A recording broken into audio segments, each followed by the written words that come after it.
I just love it. I made this one in a light pink color and it's just so perfect for spring. And I think that you're really going to like making this. So this particular pattern, I would rate it at an intermediate level.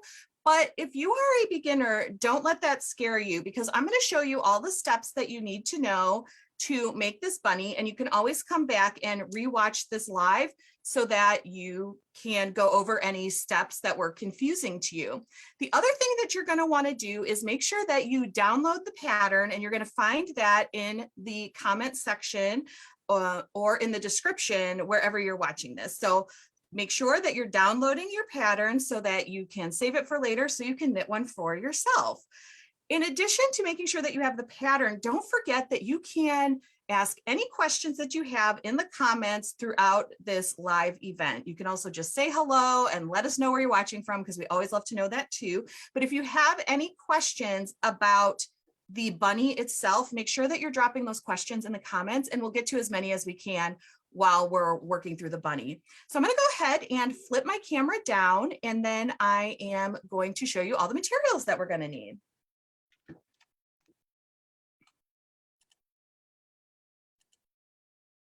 Okay, so here we have our cute little bunny again.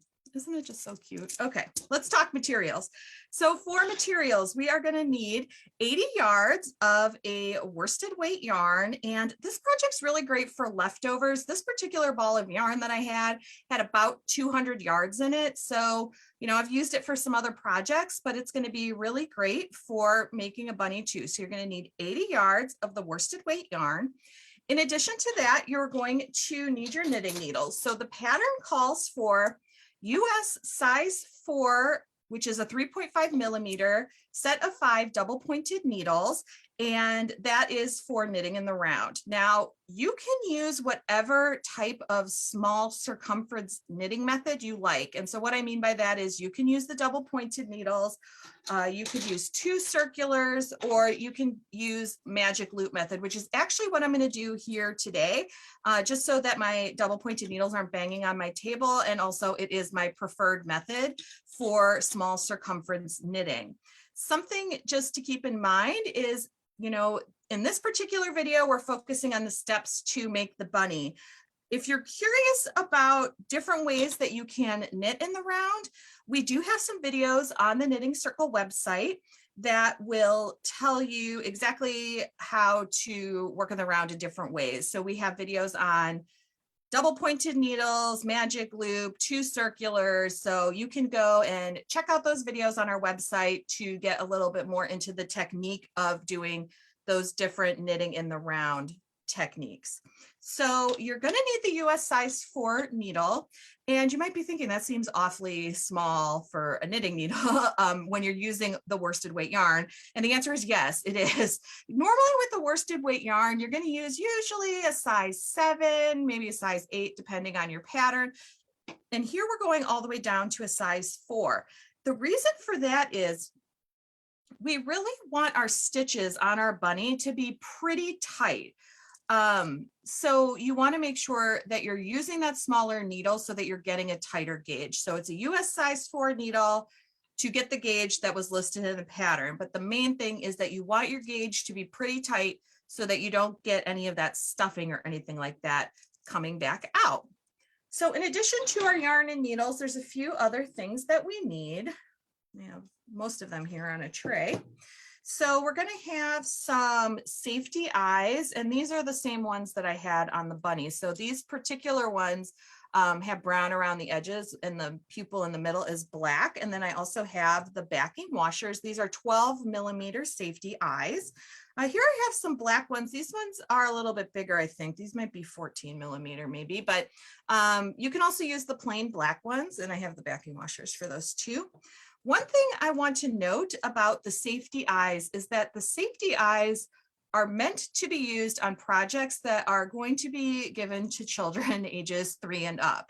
So if you are wanting to make this for a very little kid under the age of 3, I think it would be so adorable, but then you're going to want to skip the safety eyes because these are a choking hazard. While they are pretty hard, I mean, they're hard to get off, but a determined little kid you know, could yank one out and choke on it. So if you're going to make this for a kid under the age of 3, you're going to just want to skip the safety eyes and then just embroider some eyes on your particular bunny. So then in addition to that, we do need some thread in order to do our little nose, which I did embroider on. And so here I have some DMC 3806, and I already have some on my tapestry needle. And so you're going to need the DMC floss and the needle for that. And really any color you want for the nose is going to work. I did list that I use specifically 3806, but you know, I love to do counted cross stitch. So I just went to my stash of DMC and found one that I thought looked like it would be cute for the nose on a bunny. So DMC, those very inexpensive, usually like 50 cents a skein at, you know, the craft store. So, so we have that ready to go. In addition to that, we're going to just need some locking stitch markers just to help us keep our place. Got then sort of the usual suspects after that. We have our tapestry needle, and then over here I have my scissors, and that's of course to weave in our ends and you know, sew on any of the parts, because we are going to sew on, you know, tack down the ears and stuff at the end. So okay, let's go ahead and actually start on this cute little bunny. So to begin, we're going to cast on, and we're going to actually start here at the bottom and then work our way out. And actually, before I do that, I forgot about one more material, and that's our polyfill stuffing. So that's very important. You need something to stuff your bunny with. So this is some just polyfill stuffing. Again, you can get that at the craft store. But this particular bunny, I don't know if you've been able to hear it. There, I actually ended up putting some little rocks in the bottom. Let me show you here. So here I have these rocks, and these are just the kind that you would use if you were doing floral arrangements or something. You can usually find these in the floral section of the craft store. And I actually put some into the bottom of my bunny before stuffing it with the polyfill. And the reason for that is, even though you're making this flat bottom, when you stuff it, you know, the stuffing does kind of want to round out the bottom a little bit. And so I like, you know, sometimes, especially because I obviously just made this one for me. I'm not giving it to any kid that I know. I'm keeping this one on my bookshelf. So I just put some of those little rocks in there just to give it a little weight, and then you have no problem with it standing up on its own. So that's an optional supply as far as those little rocks go. But it is nice if you do just want to have it standing up if you're using it for your spring decor or anything like that in your house. So, okay, now let's go ahead and cast on. So to start, we are going to cast on 6 stitches, and you can really use whatever cast on method you like. We are going to want to leave ourselves in extra long tails because we are going to have to sew up the little start of this at the end. There are other ways that you can cast on where you can close up the hole, but I wanted to just keep this simple. Just leave a long tail and you can just seam it up at the end. I mean, it's going to be the bottom of your bunny, so nobody's going to really see it anyway. So I'm just going to give myself a little extra room here, make a slip knot. And then we are going to cast on 6 stitches, and I'm just going to do that with the long tail cast on.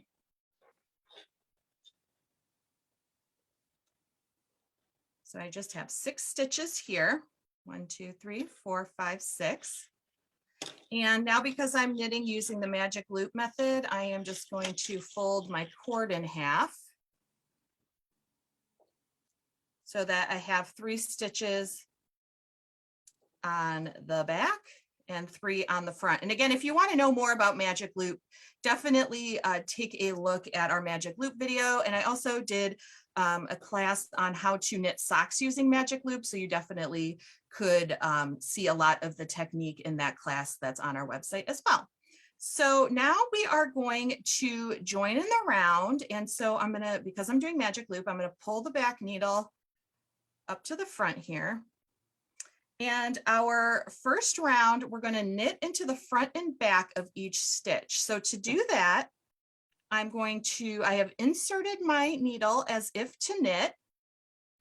I'm going to knit that stitch like I normally would, leave it on the left-hand needle, and then come around to the back and knit into the back of it. So where I had one stitch, I have two. So again, knit into the front and knit into the back. And we're going to do that all the way around.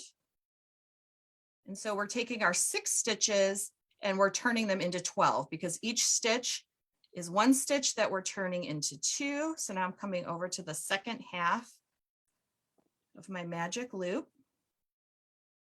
And we're going to knit into the front, knit into the back of each stitch.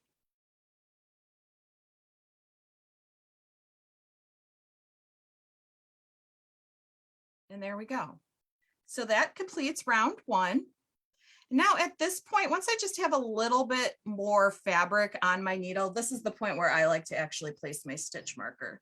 So you can't place your stitch marker just right on the needle because it's going to end up just falling off or just like hanging on this cord all loosey-goosey.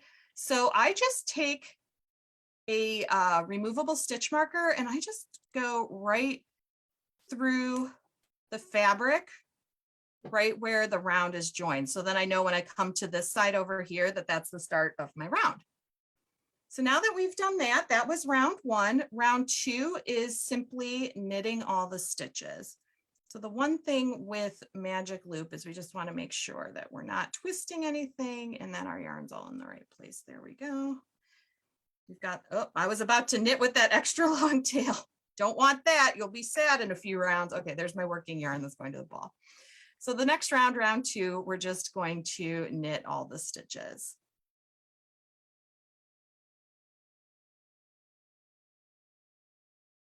Got a little split there. That's all right.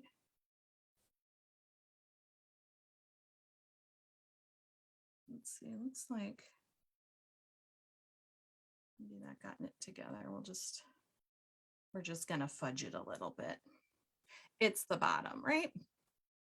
And that's the main takeaway I always want people to have in my videos is if something doesn't look quite right on a lot of projects, you can just fudge it a little bit and you don't have to necessarily rip out and restart if you do find a mistake. You know, sometimes you do need to rip things out, but not when we were just missing one little stitch there. We're just going to throw that right back in there. So that completes round 2. And then now we can start on round 3. So for round 3, we're going to continue increasing by knitting into the front and back of a stitch and then knit 1. We're going to work that all the way around. So we're increasing our stitch count by 6 every round.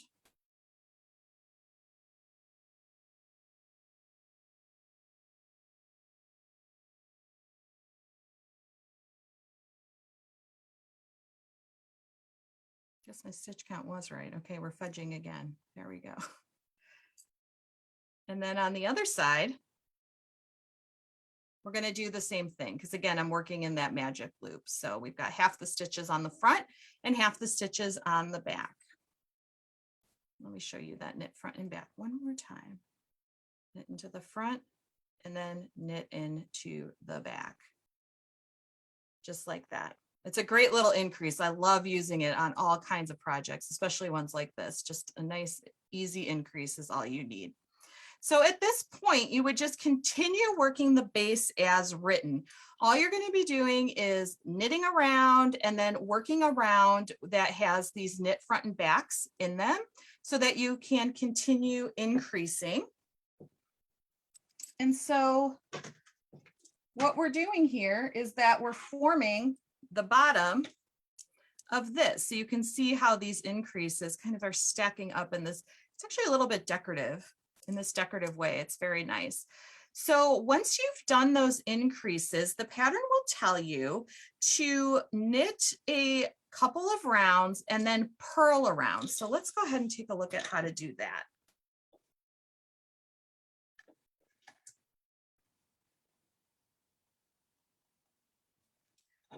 So I have continued working in the pattern as it was written, and now we're going to purl.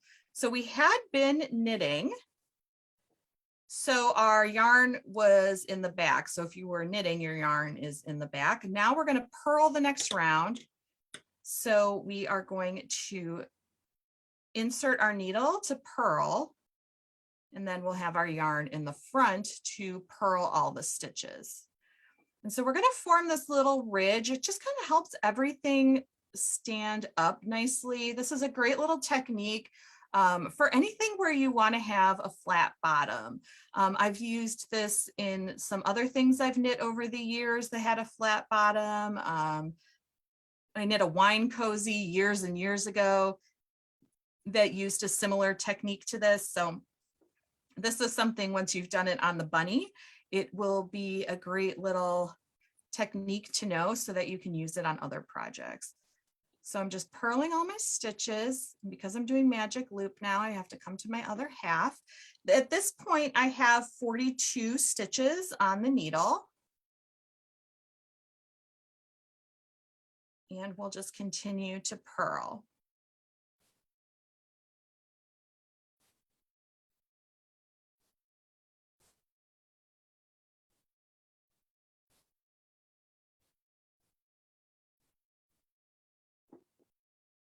And so because now we've stopped increasing, what happens is now your bunny is starting to form. So we're just about to the point where the body is going to start forming.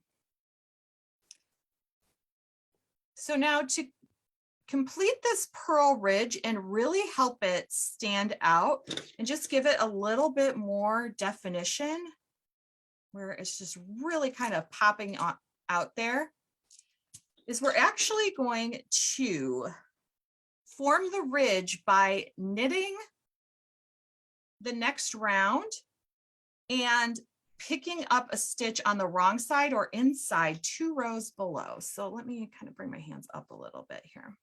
So what we're going to do is, with our right needle, we're going to look at the inside. And so we're going to go 2 rows below. So 1 row below on the back side looks like knit stitches because we have the purls on the front. So 2 rows down is just going to be the purl bump underneath that last row. So just this right here. We're going to pick that up, stick it on our needle, and then knit it together with the stitch on the needle. Go to the next one. You can see I'm sort of picking it up this way. So it's almost like I'm picking it up like it's well, it is an actual stitch. I'm picking it up so that the front leg is the right leg, putting that on the needle and knitting it together. And you would just keep working this all the way around. This is definitely the slowest round, in my opinion, because you do have to, turn to the inside, pick up that purl bump, pop it on the needle, knit it together. So we aren't actually changing the stitch count because we're just picking that stitch up and knitting it together with the next stitch. And you would just continue doing that all the way around. I'll do just a few more so you can see. You see I have the two stitches there, knitting them together, turning it over, picking it up, and knitting it. And so you would just keep doing that all the way around, and that would complete your purl ridge round.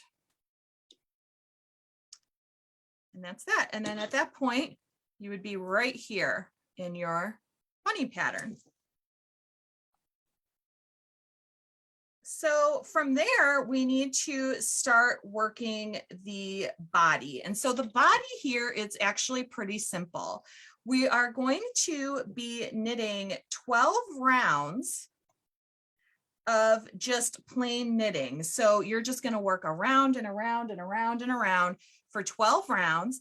And then you're going to start decreasing. And the decreases are pretty easy. And actually, let me show you on here how you're going to do these decreases. So you would just keep knitting into the point where you're going to start doing some decreases.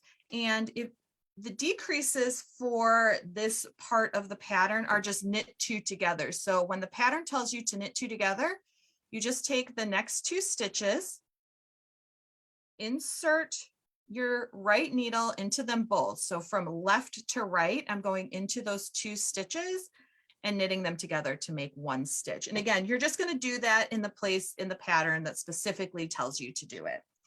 So once you've done that, you have something that looks a little, well, it does look like this. So you can see we have this sort of oval shape going on, but there's where we did our purl bridge. Here is where we have our decreasing. And at this point, you're going to work through round 28, working those decreases as indicated in the pattern. And now we're going to begin finishing. So because we need to stuff this, we need to put some safety eyes on. You actually have to do some of those things before you fully finish it, because if you close it up, you can't put the safety eye on because the safety eye has a backing washer. So we're going to just pause the knitting after round 28. And again, that's all in your pattern. And we're going to just start doing a little bit of finishing. So the first thing we're going to do is we're going to take our tail from the beginning, and I'm going to just load that onto my tapestry needle. Just like that.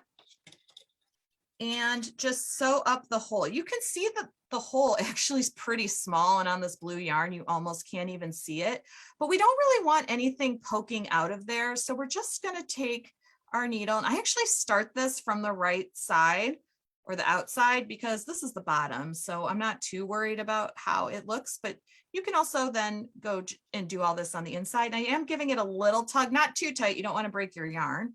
And then at this point you can just stick your tapestry needle into the inside. Let's just turn this inside out here for a second. And then now you're on the inside. So just make sure that hole's nice and closed. I might go over it a couple more times. And now, do you really need to weave in this end? No, because it's going to the inside where it's going to be stuffed and closed up. But I usually do take a few little passes at weaving in the end, just so it doesn't find its way out. So I might even just do a couple more, just like that, and then leave it. You can trim it if you want to, but you really don't have to. So we've done that. Now we'll just turn it back out the right way. And now I'm going to add the safety eyes. And in the pattern, I told you exactly where I added them. So for this bunny, I added the eyes at about round 20, and I placed them 4 stitches apart. But this is really personal preference. I think it might look cute if the eyes are down here, and maybe we're going to try that on this one here. So let me grab my safety eyes. And again, if you're making this for a little one under the age of 3, you're just going to want to embroider some eyes on. You can embroider them with some embroidery floss. You know, if you just want black, that's DMC 310. I think you could even take some little bit of black yarn. I don't know, if you wanted to make a funny little bunny, I think you could even make X's for the eyes. I think that'd be cute too. But we're going to go ahead and just use these safety eyes. And so as far as where you want to place them, this is our beginning of round here. And so let's see, on this one, there's the beginning of the round there. And so I just placed them right on the side, but you can really place them wherever you want on your bunny. So again, I put in the pattern exactly where these eyes went, but let's place these ones a little bit lower for fun. And I'll just do it on the side here. And so all I'm going to do is take the safety eye and just wiggle it in, just like that. And again, like I said, I'm placing it a little bit lower than I did on that first one. Turn it inside out, and then we're going to place the safety backing washer, which is the trickiest part in my opinion, because sometimes you got to kind of force it on there. And then we will put this about maybe 3-4 stitches apart. So let's see, 1, 2, 3, 4. So maybe like this.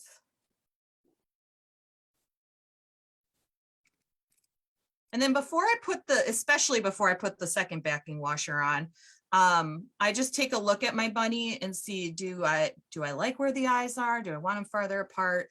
Because once those washers go on, it is pretty difficult to get them back off. Or you could break your safety eye completely off and then just get another one, because they do usually come in packs of at least 10 safety eyes. We'll stick the backing washer on this one. We're just going with what we got here. There we go. So now our safety eyes are on, And at this point, you can also embroider the nose on at this point. I actually did mine when the project was all the way done. So that's what I'm going to do here. So now we can start stuffing. So I am, because I want these two to both go on my bookshelf, I'm going to do the same thing that I did with my pink one. And I'm going to put some of these rocks in there. And so I just have like a couple handfuls of them. It's like a little treasure. This almost does make it a little bit more like a paperweight too. So, you know, you could use it for that too, to hold down your papers on your desk. I think that this could be like a really cute teacher gift for in the spring. Even if you were looking to make something for, you know, Mother's Day, you know, this doesn't just have to be, you know, just strictly for spring, or if you celebrate Easter, just for that. I think the bunnies are cute no matter what. Perfect for any time of year. Okay, I just have a few more rocks. So, you know, you can put as much in as you want. And then at this point, I'm just going to take my polyfill, and I just kind of like to fluff it a little bit and start stuffing it in. I apologize if I start sneezing. Sometimes the polyfill sort of starts getting everywhere and gets right in the nose, but there we go. So you can see already here, we're starting to form a cute little bunny. And so you do want to slightly overstuff it at this point, because we're going to be closing this up, and we're going to be closing it up. And once it's closed, you're not going to be able to add any more in. So right now it's a little overstuffed, but then we're still going to work a few more rounds, and then we'll kind of squeeze it and fluff the polyfill how we want. So now we've done that. And now we will continue by working a couple more rounds. We're going to work 3 more rounds. So the next round for this one, and this is something that I am obviously doing it at a table right now. When I'm doing the tops of these types of projects, whether they're knit or crochet, honestly, I like once it's already stuffed, I actually like to do the last few rounds while sitting at a table, especially because I put those rocks in there. So, you know, this does now have some weight to it, especially because I put those little rocks in. So I do like to set it down on a table and work my final few rounds. So we're going to knit 1, knit 2 together, and we're going to repeat that all the way around. So knit 1, knit 2 together. Knit 1, knit 2 together. And I'm coming to the other side of my magic loop.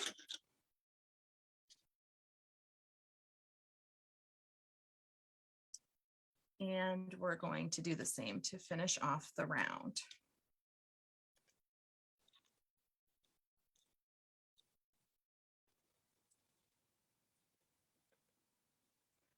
So that was our final round 1.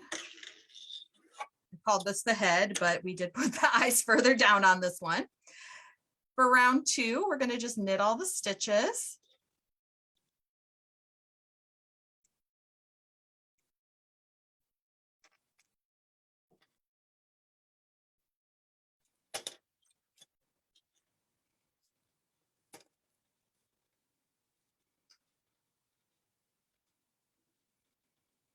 And then for round 3, we are just going to knit 2 together all the way around. So at this point, after we finished round 1, we had 12 stitches on the needle, which we maintained those 12 stitches on round 2 because we just were knitting, so we weren't doing any decreasing. But now here we are on round 3 of the head, and we are knitting 2 together all the way around. So we're taking our 12 stitches and turning it into 6 stitches. And then at that point, we'll be done with the main part of our bunny. So while I'm finishing these last few stitches up, don't forget, if you have any questions about what I'm doing, go ahead and leave that in the comments and I'm happy to answer them for you. And if you don't have any questions, one thing that I would like to know is what kind of projects would you like to see on these future Facebook Lives? I'm currently working on planning out the next few lives. And so I would love to know what you would like to see. We love doing these little quick projects so that we can show you, you know, in about 45 minutes to an hour. But I would love to know, what kind of stuff do you want to see in these videos? Okay, so now I finished that round 3 and we're going to just cut our yarn, leaving a long tail because we're going to need to finish this off. And we're going to finish this off in the same way that you would finish off a hat if you were knitting a hat from the brim up. I just have loaded my tail onto my tapestry needle or yarn needle. And now I'm just purlwise slipping the stitches off of the needle onto the tapestry needle and pulling tight. Some people like to work through these stitches twice, which is really great because it gives you a little bit of extra security. I personally just go through these once and take them off. And that's it. So now we have pulled this closed like a hat, and we can give our little bunny a little squish here. Oh, Paula would love to see knitted frogs. Okay, well, that's a really cool idea. I love that. I really love doing these lives because it does challenge me to do things. Like, I had never designed anything like this before. I had knit and crocheted many things like this before, but never designed one myself. So I love doing these lives and hearing what you would like because it does challenge me as a designer and a knitter too, and I love that.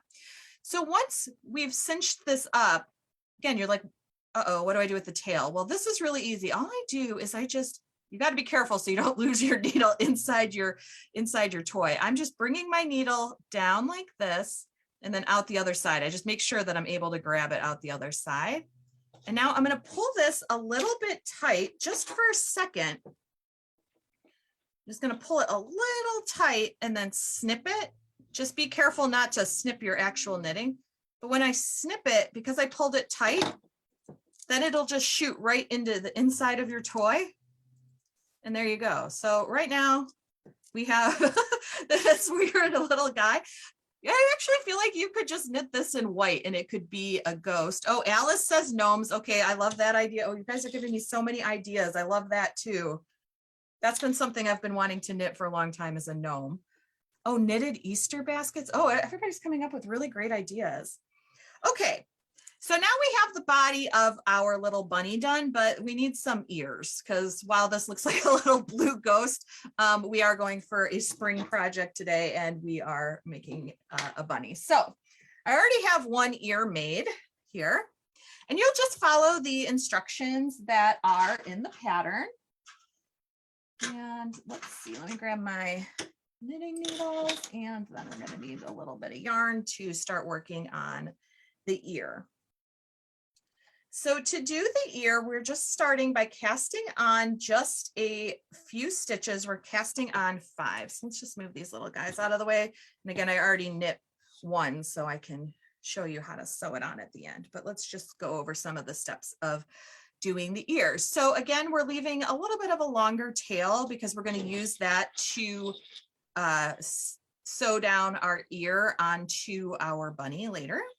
And we just need 5 stitches here. So again, I'm just using long tail because that's pretty much what I always use, but whatever cast on you like is fine.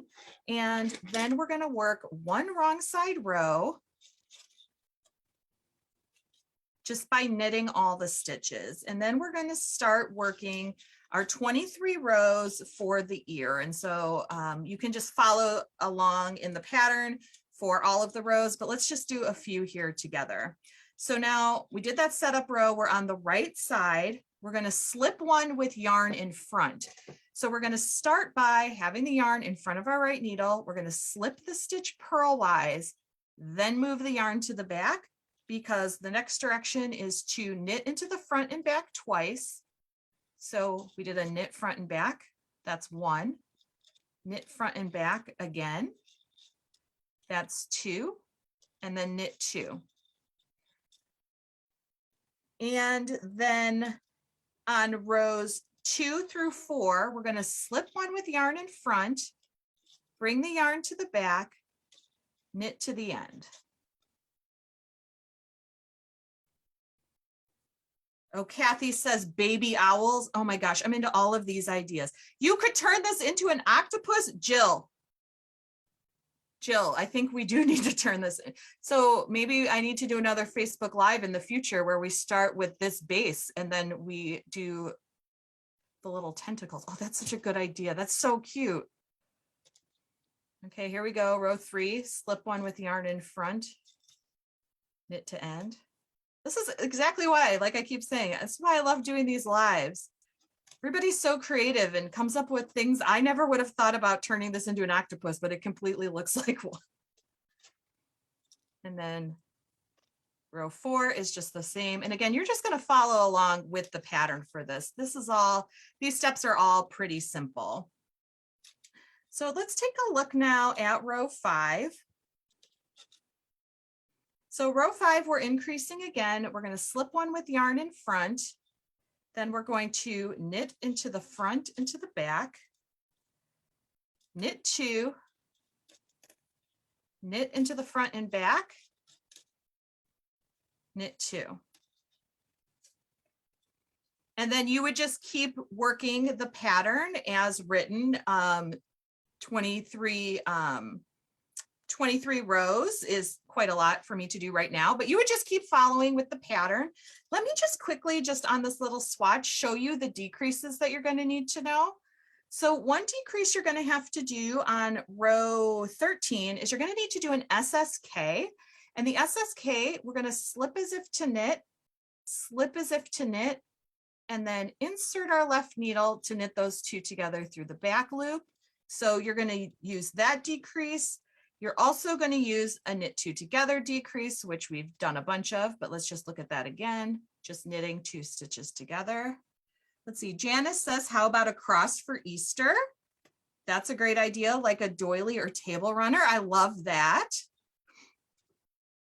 And then the other decrease that we're going to need to know how to do is the SK2P, which is slip 1, knit 2 together, pass the slip stitch over. And again, this is going to be later on in your ear up towards the top, but I just want to make sure I'm showing you these decreases so that if you need to come back and watch because you can't remember how to do them, you have them here to watch. So for the slip 1, knit 2 together, pass the slip stitch over.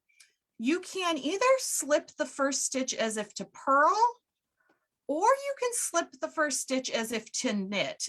This is something that I have found out is very individual to the knitter. I actually took an informal Instagram poll a while back, and it was literally 50-50 on how people slip that stitch. I slip as if to purl, so that's what I'm going to do here. Slip as if to purl, knit 2 together, and then pass the slip stitch over. So we took 3 stitches there and turned it into 1. And so you would just, again, work that ear exactly how it's written in the pattern, but let's at least sew one of these ears on now. So the first thing I'm going to do is just weave in the end on the top of this ear. And so I'm just going to work this down and work it through a few stitches just to tidy that up. And then we can give that a trim. A little extra yarn there. Okay. And then now for the ears. Again, in the pattern, I tell you exactly where I put the ears, and I worked them 3 rounds down from the top. But again, it's your bunny. You can put them wherever you want. And I actually think if you leave them open and put them to the side, now we're making, I don't know. Now we're making a famous George Lucas character that's a baby. So, there's another option for you. But anyway, so to do the bunny ears though, we're going to just load up our tail onto our needle. And I actually give it a little bit of a pinch like this, so it does look a little bit more like a bunny ear, because when it's open like this, it is a little bit, in my opinion, wide for a bunny ear, but I made it wide so that we can just kind of fold it up almost into like a C. and then stitch it on. And here you're just going to use a whip stitch. So I went through this first in order to kind of close it up a little bit. And then you just look at your bunny, decide where you want it. And we're just going to whip stitch it on. So to whip stitch, you're just going whip, whip, whip, just over like this.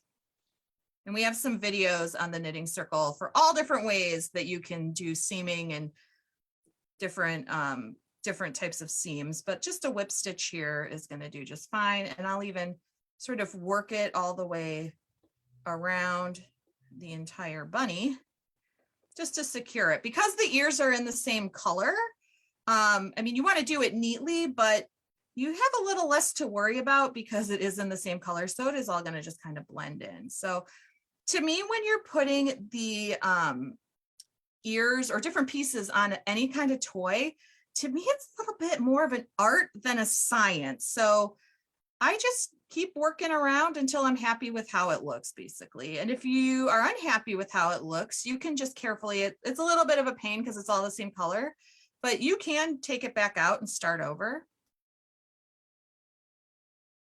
Let's just take a couple more. So that's looking pretty good. And then at this point, you would do the same thing with your tail like we did at the top. I'm just bringing it through, pulling it tight, snipping it, and then the end's going to go right inside. And so I'm going to go back and make my other ear later and then seam it on.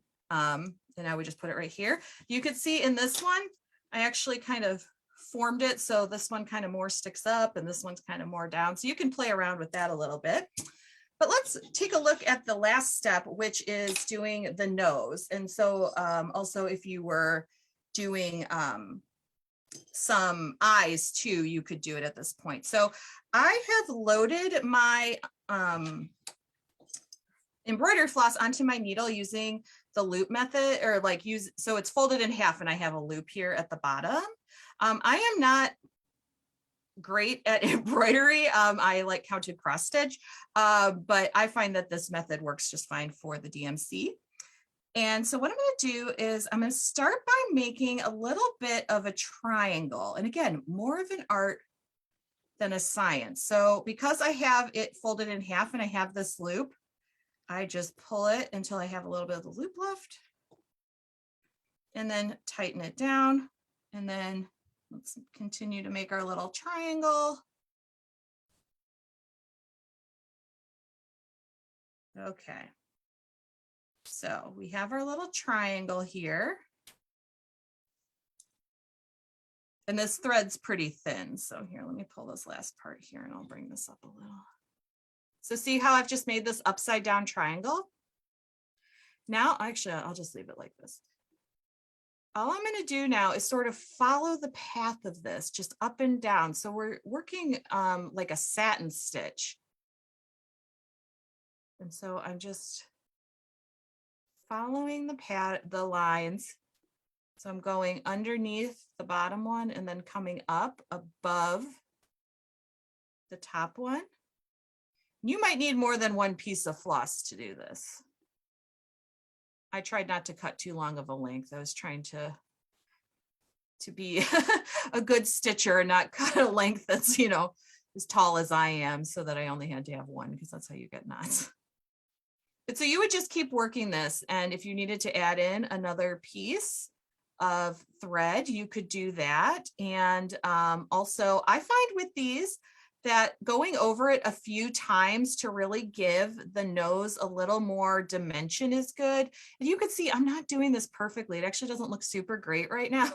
But as you continue to work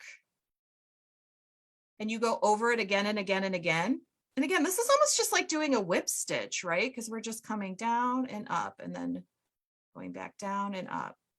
See, I just keep giving this as many passes as I need in order to get that nose looking its best. And so, again, it might take more than one piece of floss, definitely depending on the length of floss that you're using. But we're getting there. Let's just take a few more. I'll finish this off camera later because I do definitely want to have a completed bunny. because it's so cute. Let's see, and you can see like this one, I came up a little high. We'll just go back down. We're getting caught on the yarn there. Okay, so you would just keep working around and around and around and around until you were happy with your nose. And remember, like, no animals like all look exactly the same. So, you know, even with the eye placement or the ear placement or the nose placement, make it your own, you know. You can really play around with the placement of these things. You don't have to have them all looking identical, but you can see, even though this one's still missing an ear, I think it looks pretty cute with the eyes down at the bottom. I think these are going to look really great on my bookshelf once I finish this one up. And that's all there is to it. So let me go ahead and flip my camera back up. There you go. So you can see I've got a little bit of work on this one to do. Once we're done, I'm going to finish that second ear and just I'm going to attach it in the exact same way. I'm just going to finish off the nose, can take off my stitch marker, but then I will have a cute little bunny. So that's it. Thank you so much for joining me today. Don't forget, if you haven't downloaded the pattern already, to go ahead and do so, because I think that you're really going to want to have this one as part of your spring decor. So once again, I'm Jen Lucas, managing editor of the Knitting Circle. Thank you so much for joining me today. And thank you so much for your suggestions on what you would like to see. That is so helpful to me, because I know the things I kind of like, you know, that I like to knit, but I love to hear about the things that you like to knit so that I can bring you and our whole team can bring you content of things that you're going to love to make too. So thank you so much for joining me, and I'll see you next time. Bye.